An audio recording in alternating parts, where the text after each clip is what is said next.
इस लेक्चर में हम elementary operations of a matrix के बारे में पढ़ेंगे।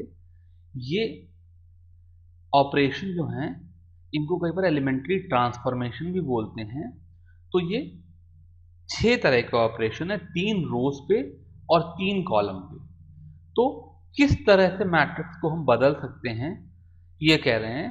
तो इन्होंने कहा कि सपोज करो मेरे पास कोई मैट्रिक्स हो A, फॉर एग्जाम्पल 2 1 5 3। तो इंटरचेंज ऑफ एनी 2 रोज और column is an elementary transformation. तो अगर ये मैट्रिक्स A है और मैं इसको ट्रांसफॉर्म करूं थ्रू अ ट्रांसफॉर्मेशन इन विच हम रो 1 और रो 2 को आपस में इंटरचेंज कर रहे हों, तो मेरे पास एक नई मैट्रिक्स बनेगी जिसमें रो 1 की वैल्यू 5 3 हो जाएगी और रो 2 की वैल्यू 2 1 हो जाएगी। ये एक एलिमेंट्री रो ट्रांसफॉर्मेशन है। इसी तरीके से मैं चाहूं तो इस मैट्रिक्स A के कॉलम 1 और कॉलम 2 को एक्सचेंज कर सकता हूं। ये एक एलिमेंट्री कॉलम ट्रांसफॉर्मेशन है और मेरी नई मैट्रिक्स जाएगी 1 3 2 5। तो जो पहला सेट ऑफ एलिमेंट्री ऑपरेशंस हैं, एलिमेंट्री ट्रांसफॉर्मेशन है, वो है इंटरचेंज ऑफ रोज या interchange of columns. Second elementary operation इन्होंने बताए multiplication of element of a row by a non zero number. तो अगर मैं पिछला एग्जांपल लूं A जिसकी वैल्यू 2 1 5 3 थी और मैं एक इस पे ऑपरेशन करूं रो 1 इज इक्वल टू 2 रो 1, तो मैंने रो 1 के हर एलिमेंट को 2 से मल्टीप्लाई किया। ये भी एक एलिमेंट्री रो ट्रांसफॉर्मेशन है। रो 1 अब मेरी 2 और 1 की बजाय 4 और 2 हो जाएगी और रो 2 इंटैक्ट रहेगी।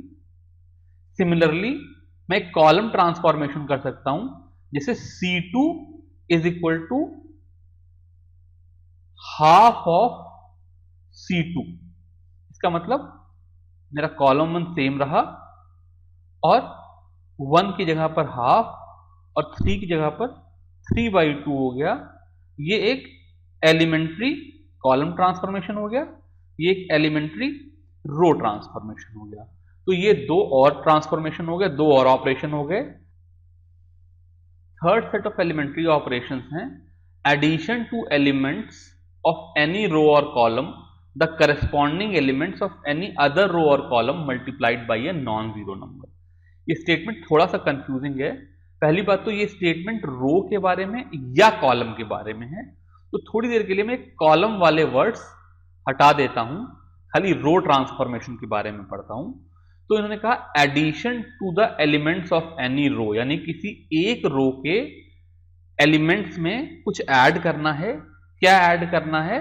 The corresponding elements of any other row, किसी दूसरी रो के corresponding element multiplied by a non zero number. यानी कि सपोज करो मैं सेम मैट्रिक्स ले लूं A 2 1 5 3 और मैं एक ट्रांसफॉर्मेशन इस पे लगाऊं R1 is equal to R1 plus 2R2। तो इसका मतलब ये हुआ कि रो 1 का पहला एलिमेंट क्या है 2, इस 2 में मैं ट्वाइस ऑफ रो 2 का करस्पॉन्डिंग एलिमेंट 5 ऐड कर दूं। तो यानी कि जो यहां पे एलिमेंट 2 की जगह पर 12 आ जाएगा।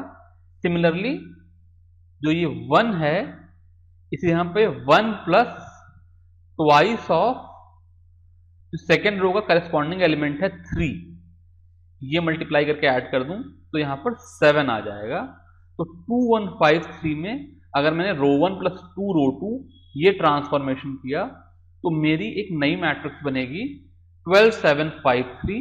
ये एक एलिमेंट्री रो ट्रांसफॉर्मेशन है।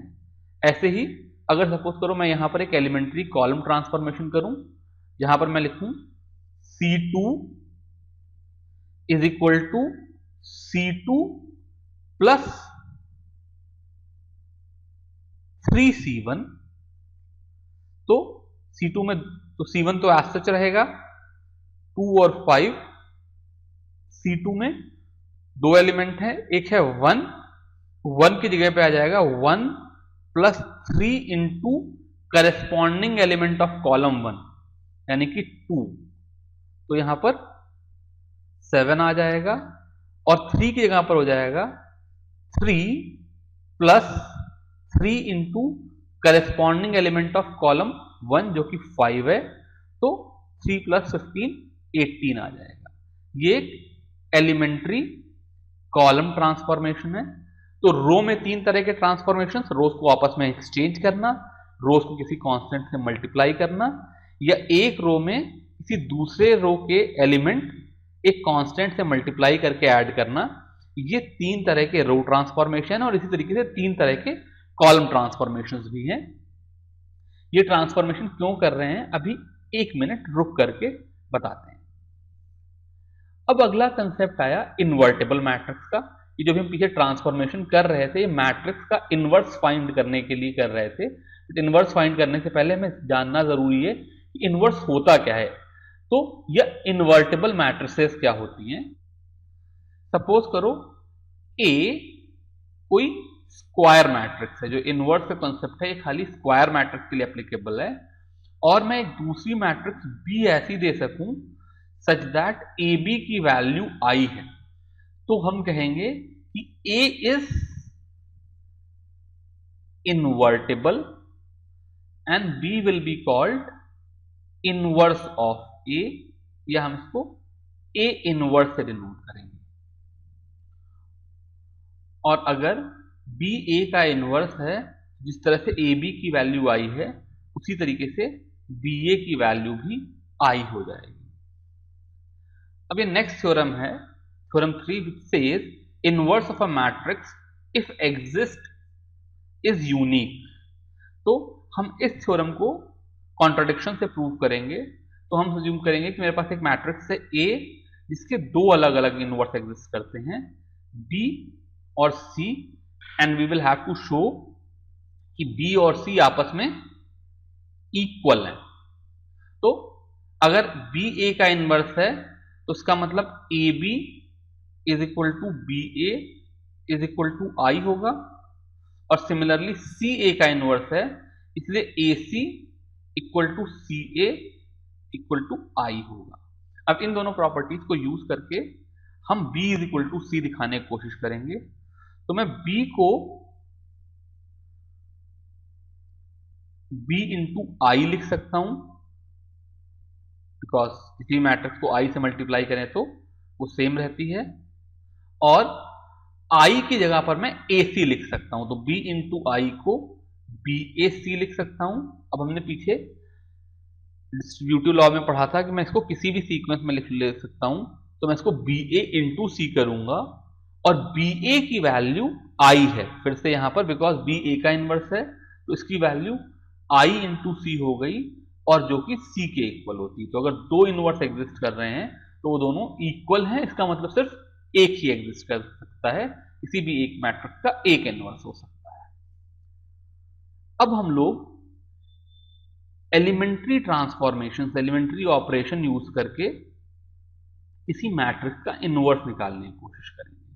तो इनवर्स निकालने से पहले एक बात जानना जरूरी है कि सपोज करो x is equal to A B है, और मैं x पे और a पे सेम अगर एलिमेंट्री रो ट्रांसफॉर्मेशन करूं, यानी कि अगर मैं x के लिए लिखूं रो 1 और रो 2 को इंटरचेंज कर दिया जाए, और मैं a के लिए भी सेम ऑपरेशन करूं, तो जो ये इक्वेशन है ये होल्ड करेगी, ये इक्वलिटी होल्ड करेगी। हालांकि x भी चेंज हो गया, a भी चेंज हो गया, लेकिन जो नई x डैश और a डैश आए उनके लिए x dash is equal to a dash b होगा। यानी कि अगर x is equal to A B में x और फर्स्ट मैट्रिक्स a के ऊपर एलिमेंट्री रो ट्रांसफॉर्मेशन किए जाते हैं तो इक्वेशन होल्ड करती है।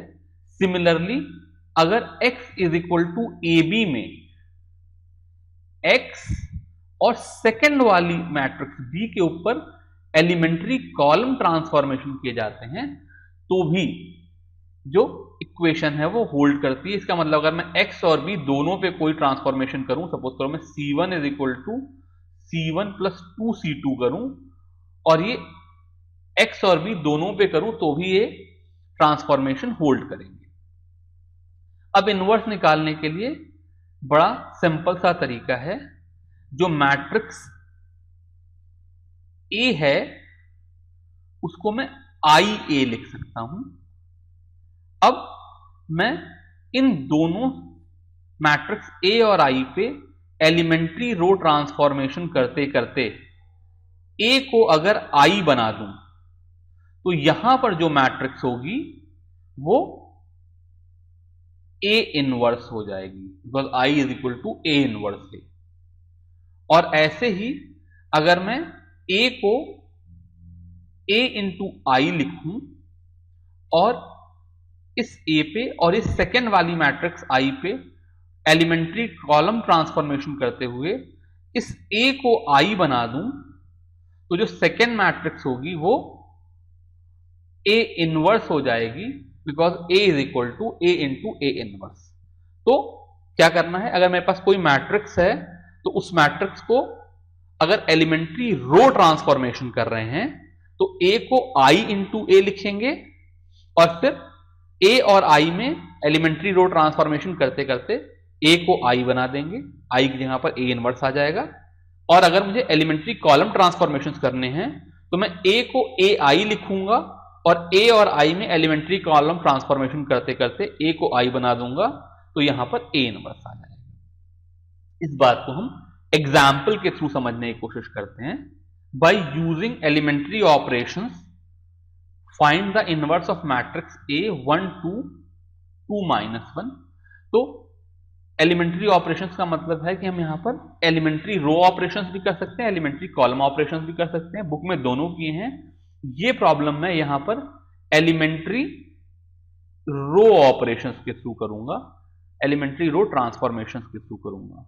तो जैसा मैंने पीछे बताया था, एलिमेंट्री रो ट्रांसफॉर्मेशन करने के लिए मुझे A is equal to IA लिखना है और इस A और इस I में एलिमेंट्री ट्रांसफॉर्मेशन करने हैं। तो यहां पे 1 2 2 -1 is equal to I second order का लेंगे 1 0 0 1 2 क्रॉस 2 मैट्रिक्स और इनटू A, ये इक्वेशन लिख दी। अब मुझे इस A को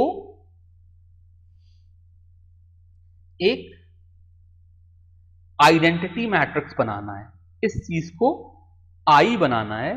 तो I में ये सबसे पहले मैं इस पहले एलिमेंट को देखूंगा, इसे 1 बनाना चाहिए, पर चूंकि ये पहले से ही 1 है इसलिए मैंने कोई ट्रांसफॉर्मेशन नहीं किया। अब अगर मान लो ये 1 के अलावा कोई और एलिमेंट होता, मान लो यहां पे 2 होता, तो मैं row 1 is equal to row 1 by 2 करके इसको 1 बना लेता। तो पहला स्टेप क्या है कि A11 को 1 बनाना है। ठीक है, तो हम यहां से स्टार्ट करते हैं। सबसे पहले इसको 1 बनाते हैं।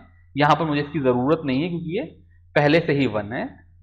फिर जब मैंने पहले कॉलम का पहला एलिमेंट 1 बना दिया तो अब इसके नीचे के जितने भी एलिमेंट हैं उनको मैं 0 बनाऊंगा। तो जैसे मुझे 2 को 0 बनाना है तो मैं एक ट्रांसफॉर्मेशन लिखूंगा row 2 is equal to row 2 minus 2 row 1। इस ट्रांसफॉर्मेशन से जो मेरा लेफ्ट हैंड साइड हो गया वो तो 1 2 सेम रहा, 2 की जगह पर 0 आ गया और -1 की जगह पे -1 -2 इंटू 2 यानी कि -5 आ गया और यहां पे 1 0 0 की जगह पर -2 और 1 की जगह पर 1 रहा इंटू A, ये आ गया।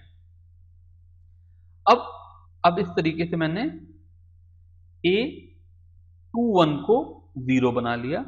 अब मेरा अगला टारगेट एलिमेंट है A22, इसको मुझे 1 बनाना है। तो मैं अगला ट्रांसफॉर्मेशन क्या करूंगा, -5 को 1 बनाने के लिए -5 को -5 से डिवाइड कर देता हूं। इसका मतलब मेरा अगला ट्रांसफॉर्मेशन होगा let ρ2 is equal to ρ2 by -5।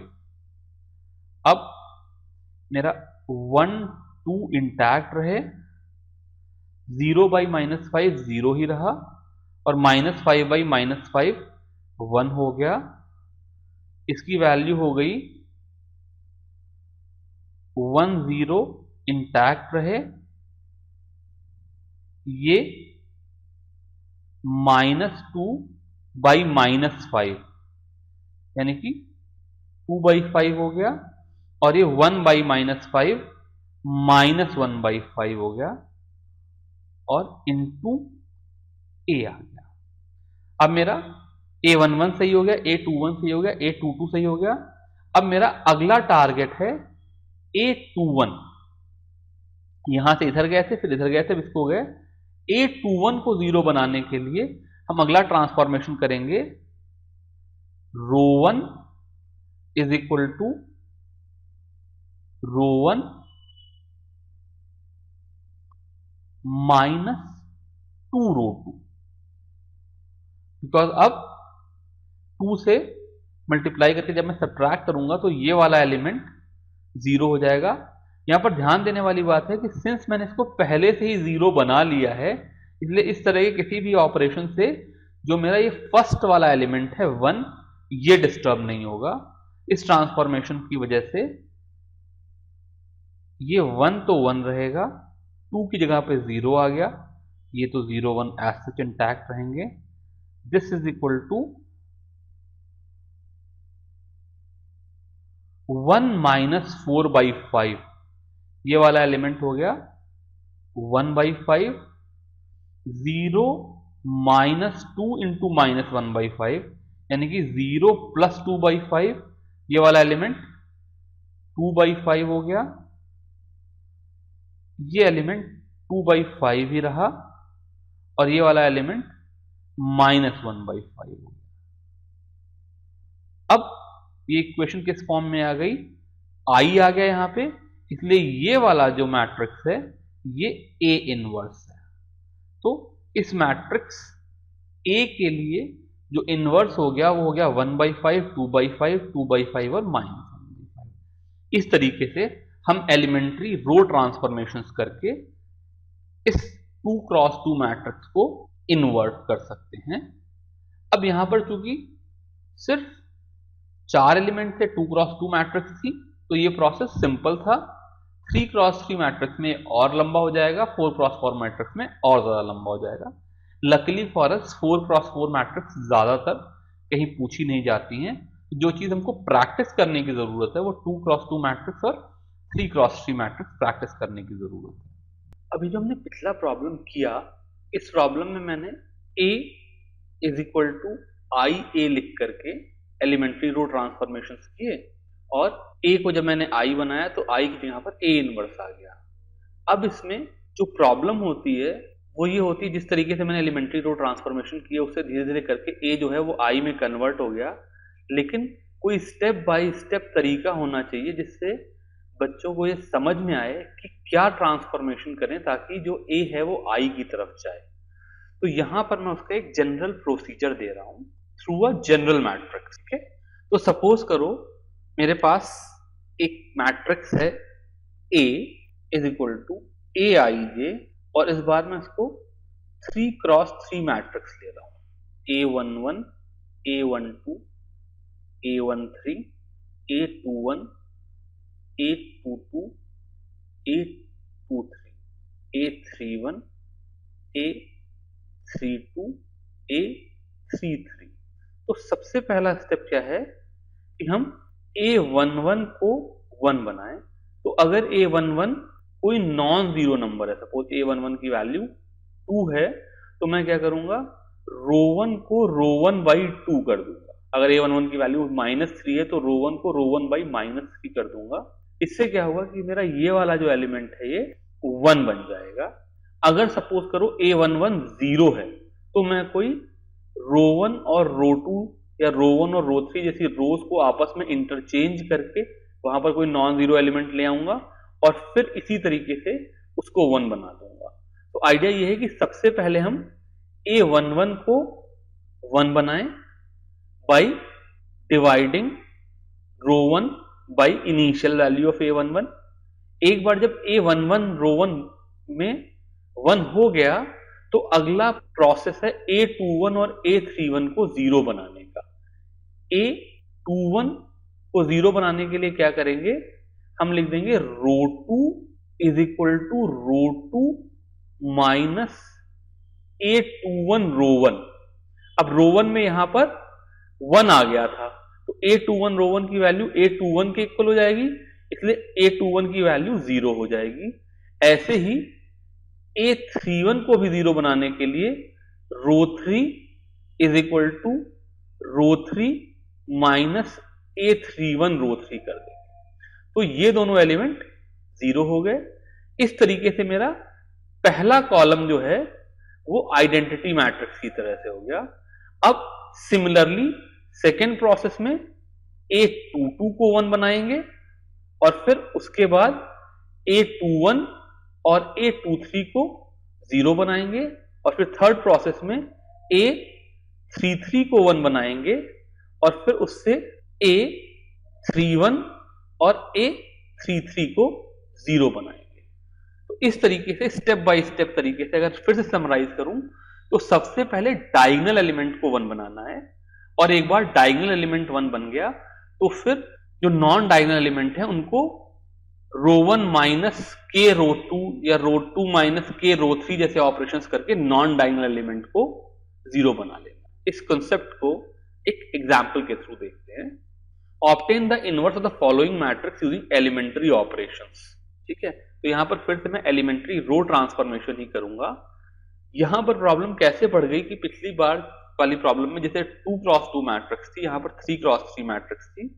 तो जो मैंने अभी एल्गोरिथम दिया, जो प्रोसेस दिया, एग्जैक्टली उसको स्टेप बाय स्टेप फॉलो करेंगे।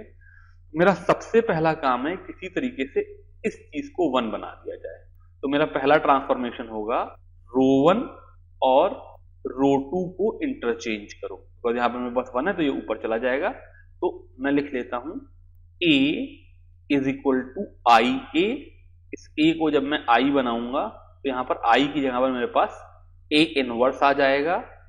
तो मैंने मैट्रिक्स लिख ली 0 1 2 1 2 3 3 1 1 इज इक्वल टू 1 0 0 0 1 0 0 0 1 A।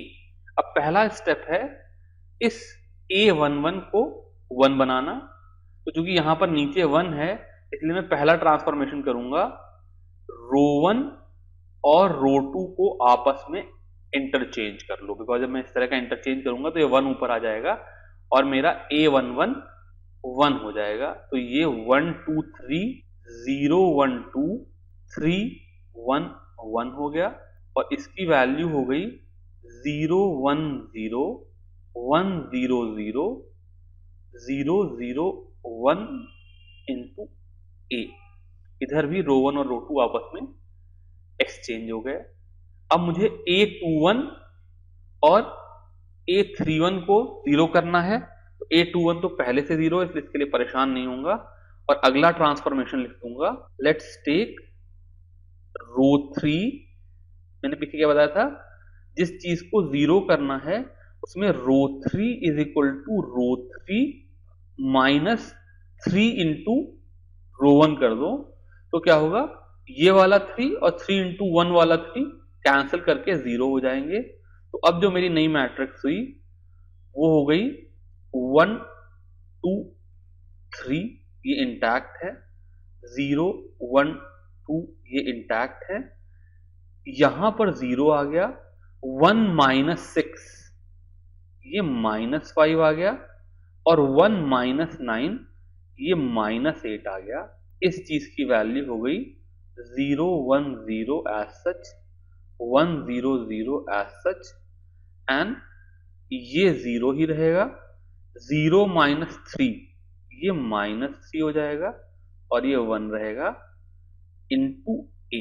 अब मेरा क्या हुआ, जो मेरा फर्स्ट कॉलम है ये आइडेंटिटी मैट्रिक्स की तरह से हो गया। सेकेंड कॉलम में मेरे पास अगला स्टेप था डायगोनल एलिमेंट को 1 करना, लेकिन यहां पर ये डायगोनल एलिमेंट पहले से ही 1 है, तो ये काम मेरा करने की जरूरत नहीं है, ये अपने आप हो रखा है। तो अब मैं in non diagonal element A12 और A32 को 0 करने की कोशिश करूंगा। तो फिर से दो ट्रांसफॉर्मेशन लगाएंगे, एक तो रो1 इज इक्वल टू रो1 माइनस 2 रो2। तो यहां पर जो कि 1 है तो 2 रो2 करने से ये वाला एलिमेंट खत्म हो जाएगा और नीचे रो3 इज इक्वल टू रो3 माइनस माइनस 5 यानी कि +5 रो2। इस तरीके से मैं -5 को भी 0 कर दूंगा और 2 को भी 0 कर दूंगा। तो ये ट्रांसफॉर्मेशन लगा देने के बाद मेरा मैट्रिक्स क्या हो गई, ये 1 1 रहेगा, ये 0 हो जाएगा, एंड 3 -4 ये -1 हो जाएगा, ये 0 1 2 एज सच इंटैक्ट रहेगा, ये 0 हो जाएगा, ये 0 हो जाएगा, और -8 + 10 ये 2 हो जाएगा, और इसकी वैल्यू हो जाएगी 0 -2, ये हो जाएगा -2, ये 1 0 इंटैक्ट रहेगा, 1 0 0। अब रो3 + 5 रो2 का मतलब हो गया कि यहां पर 0 + 5 5 हो गया, -3 + 5 × 0 ये -3 रहा, और ये 1 × 5 × 0 ये 1 रहा। अब नेक्स्ट स्टेप होगा A33 को 1 बनाना। तो यहां पर मेरे पास 2 है, तो 2 को 1 बनाने के लिए अगला ऑपरेशन करेंगे, रो3 इज इक्वल टू रो3/2, तो 2 से डिवाइड कर देंगे तो यहां पर 1 आ जाएगा।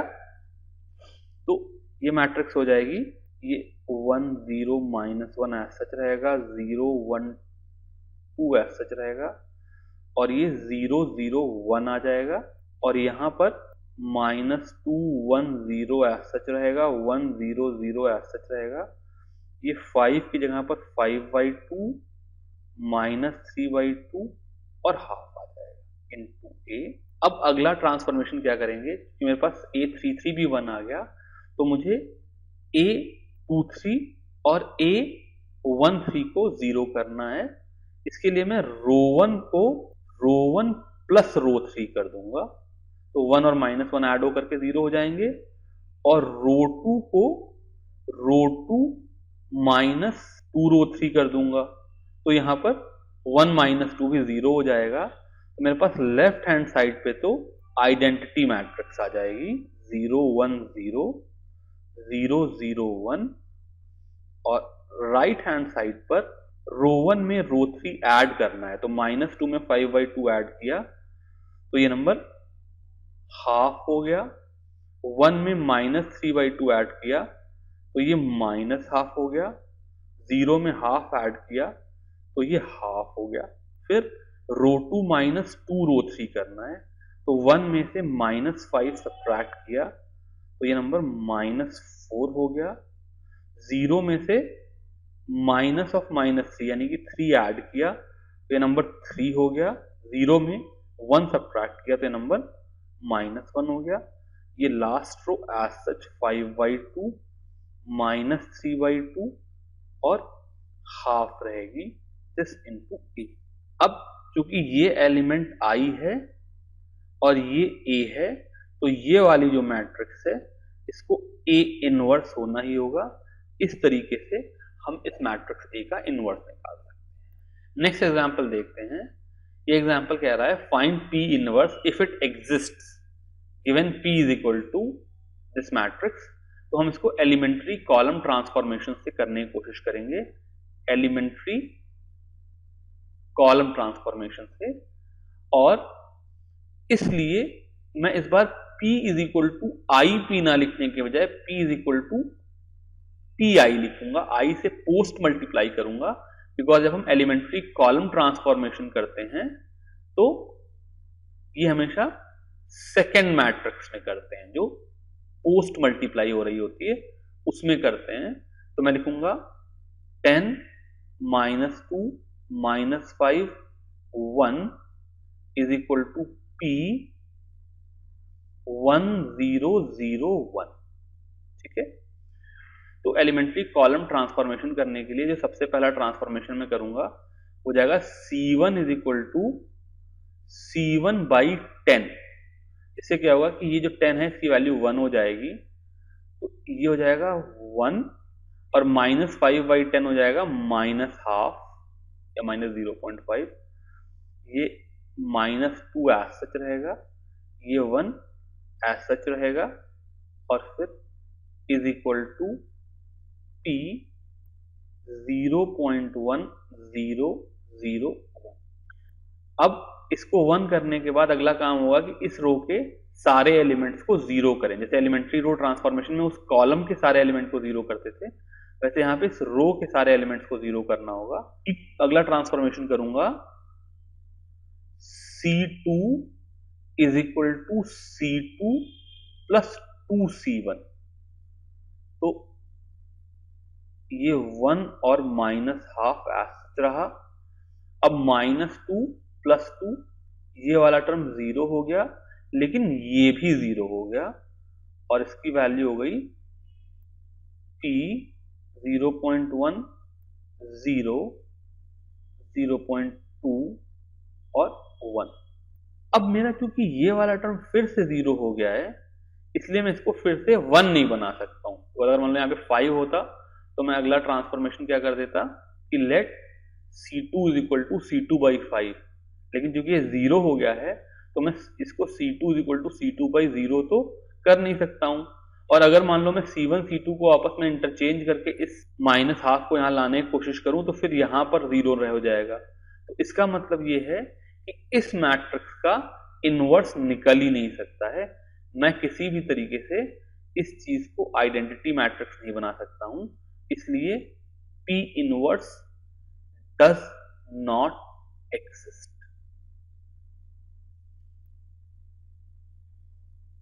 तो अब अगर हम यहां पर इस चीज को जनरलाइज करने की कोशिश करें, तो अगर सपोज करो हम लोग एलिमेंट्री रो ट्रांसफॉर्मेशन या एलिमेंट्री कॉलम ट्रांसफॉर्मेशन कर रहे हैं और कहीं पर डायगोनल एलिमेंट को 1 बनाने की कोशिश कर रहे हैं और वो 0 हो जाए, यानी कि कोई रो या कोई कॉलम पूरी की पूरी 0 हो जाए, तो इसका मतलब वो मैट्रिक्स इनवर्टेबल नहीं है, उस मैट्रिक्स का इनवर्स एग्जिस्ट नहीं करता।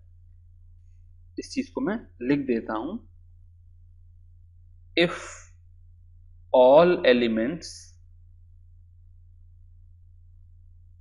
of any row/column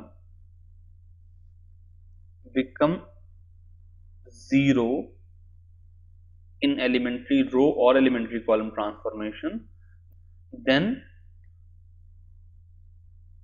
inverse does not exist। इस तरीके से हम लोगों ने इनवर्स निकालना सीख लिया। अब this will go to the exercise.